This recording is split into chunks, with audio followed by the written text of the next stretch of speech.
Hello दोस्तों, आज के टॉपिक में हम पैथोजेनेसिस ऑफ कोविड-19 के बारे में डिस्कशन करेंगे। इसका पहला part journey of corona to humans हमने डिस्कस किए, उसी का दूसरा पार्ट हम आज डिस्कस कर रहे journey of corona to humans, जिसमें हमने सब हेडिंग दिया है पैथोजेनेसिस ऑफ कोविड-19। ये जो कोरोना वायरस है, इसका ट्रांसमिशन ह्यूमन बींग्स में कैसे होता है और इसके चॉइस कौन से है, मतलब कौन से सेल पे जा कर के ये एक्ट होगा, ये हमको समझना है।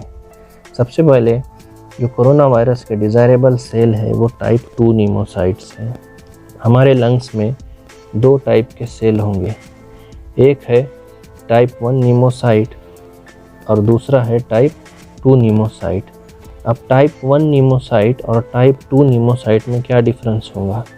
टाइप 1 नीमोसाइट ये गैसेस एक्सचेंज में हेल्प करेगा और टाइप 2 नीमोसाइट्स ये सरफेक्टेंट्स को मेंटेन करेंगे। सरफेक्टेंट्स क्या करेंगे? सरफेस टेंशन को हमारे लंग्स के एल्वियोलाई में मेंटेन करेंगे।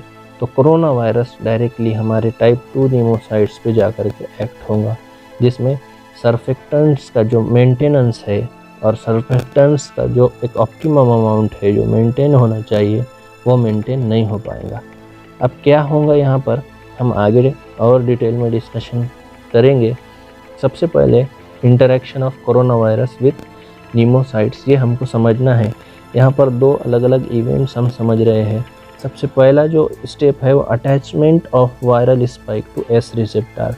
जो हमारा वायरस का स्ट्रक्चर हमने देखा, उसमें हमने ये जो आउटग्रोथ देखा है, स्मॉल आउटग्रोथ, उसको हम बोलते हैं स्पाइक प्रोटीन।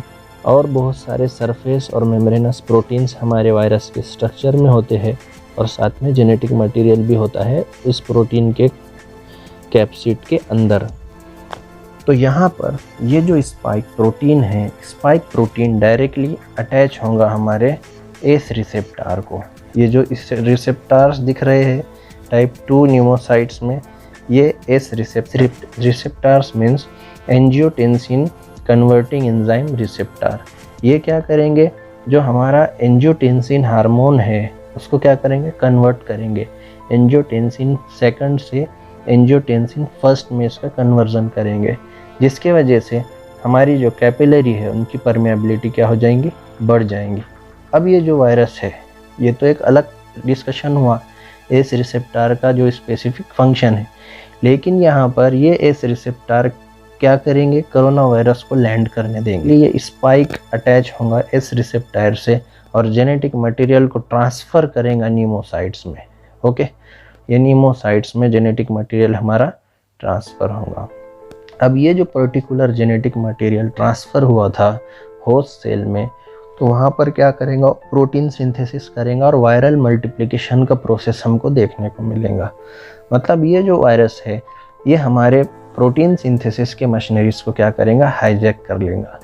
जो हमारा आरएनए इंटर हुआ था, ये आरएनए फिर से मल्टीप्लाई होगा। आरएनए मल्टीप्लाई होने के लिए जो एंजाइम्स रिक्वायर्ड होगा वो होगा आरएनए डिपेंडेंट आरएनए पॉलीमरेज। उसके साथ साथ प्रोटीन्स का फॉर्मेशन होना भी ज़रूरी रहेगा, क्योंकि तो अगर हमको वायरस का मल्टीप्लिकेशन करना है तो वायरल कंटेंट में प्रोटीन भी होंगे। न्यूक्लियर प्रोटीन होंगे जिसको न्यूक्लियर कैप्सिड बोले, स्पाइक प्रोटीन होंगे, मेम्ब्रेन्स प्रोटीन होंगे। ये प्रोटीन बनाने के लिए हमको प्रोटियोजेस एंजाइम्स की ज़रूरत पड़ेगी और हमारे सेल में नए आरएनए बनेंगे और साथ में प्रोटीन्स भी बनेंगे। प्रोटीन्स और आरएनए यही एक्चुअली क्या है? Component of whole structure of RNA. हमारे आरएनए का जो पूरा स्ट्रक्चर है उसके कंपोनेंट्स है ये प्रोटीन और आरएनए। अब ये प्रोसेस कैसे होगा? ये प्रोसेस के लिए हमारा जो न्यूमोसाइट्स है ये यूज़ होंगे। हमारे न्यूमोसाइट्स में न्यूक्लियस भी होगा, न्यूक्लियस के साथ साथ रफ एंडोप्लाज्मिक रेटिकुलम भी होगा, गोल्गी कॉम्प्लेक्स भी होगा और डिफरेंट टाइप के एंजाइम्स होंगे। ये जो सिस्टम है हम एंडोमेम्ब्रेन सिस्टम बोलेंगे। हमारे न्यूक्लियस से प्रोटीन्स और आरएनए बनेंगे। प्रोटीन्स बनने के लिए ट्रांसलेशन होने के बाद एमआरएनए ट्रिपलेट कोट को हमारे रफ एंडोप्लाज्मिक रेटिकुलम में लाएंगे। ये ट्रिपलेट कोट को रीड करेंगे हमारे tRNA और उस हिसाब से rRNA ट्रांसलोकेशन का प्रोसेस करेंगे।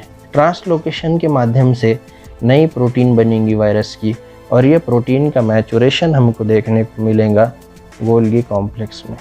गोल्गी कॉम्प्लेक्स से ये मैच्योर्ड प्रोटीन बाहर आएंगे और ये प्रोटीन के साथ हमारा जेनेटिक मटेरियल ऐड होगा और नए वायरसेस एक्सोसाइटोसिस के प्रोसेस के थ्रू सेल के बाहर जाएंगे। ये वायरसेस मल्टीप्लाई होंगे और ब्लड के थ्रू पूरे बॉडी में भी डिस्ट्रीब्यूट होंगे। अब इन वायरस का मल्टीप्लिकेशन होने की वजह से क्या इवेंट हमको देखने को मिलेंगे? सबसे पहले यहाँ पर वायरस की वजह से बहुत सारे इन्फ्लेमेटरी रिस्पॉन्सेस हमको देखने को मिलेंगे। इन्फ्लेमेटरी रिस्पॉन्सेस ये पॉलीप्रोटीन्स की वजह से हमको देखने को मिलेंगे। वायरस के कंटेंट में जो प्रोटीन होता है उसके वजह से इन्फ्लेमेशन होगा, बहुत सारे WBCs बनेंगे जिसकी वजह से इंटरल्यूकिन्स का सिक्रीशंस होगा और हमारी वेस्कुलर परमेबिलिटी चेंज हो जाएंगी। एल्वियोलाई के सराउंडिंग में जो कैपिलरीज नेटवर्क है वहाँ पर वाइसोडाइलेशंस हमको देखने को मिलेगा और हमारे जो लंग्स है उसमें फ्लूइड एक्युमुलेशन होगा। फ्लूइड एक्युमुलेशन होने की वजह से एल्वियोलाई ओडेमा की कंडीशन हमको देखने को मिलेंगी। सरफेस टेंशन बढ़ जाएगा जिसके वजह से कोलैप्सिंग प्रेशर बढ़ेगा। लैप्लास लॉ जो फिजिक्स का है उसमें हम देखते हैं surface tension is directly proportional to collapsing pressure. अगर फ्लूइड एक्युमुलेशन हुआ तो गैस एक्सचेंज कम हो जाएगा जिसको हम हाइपोक्सेमिया बोलेंगे, जिसमें वर्क ऑफ ब्रीदिंग बढ़ जाएगा और पेशेंट की जो ऑक्सीजन और कार्बन डाइऑक्साइड की जो कैरिंग कैपेसिटी है एल्वियोलाई की वो चेंज हो जाएंगी और हमको गैसेस एक्सचेंज में प्रॉब्लम आएगा और सांस लेने में दिक्कत पैदा होगी। क्रिशंस जैसे जैसे ये वायरस का मल्टीप्लिकेशन बढ़ेगा उस हिसाब से हमारे एल्वियोलाई से इंटरल्यूकिन्स का सिक्रीशन होगा और ये इंटरल्यूकिन्स हाइपोथैलेमस के थ्रू रीड आउट होगा और हाइपोथैलेमस प्रोस्टाग्लैंडिन्स का सिक्रीशंस करेंगे। नर्वस सिस्टम के थ्रू ये टेम्परेचर बढ़ेगा और इसके साइड इफ़ेक्ट्स बहुत सारे हमारे पर्टिकुलर ऑर्गन्स पे भी देखने को मिलेंगे। ये पर्टिकुलर कोरोना वायरस हमारे सॉफ्ट टिश्यूज़ को जा कर के बाइंड होगा और मल्टी ऑर्गन्स डैमेजेस की कंडीशन हमको देखने को मिलेंगी। अब इस पर्टिकुलर डिसीज़ के लिए जो हम प्लाज्मा थेरेपी करते हैं उसका प्रोसेस भी हम आने वाले लेक्चर में डिस्कस करेंगे।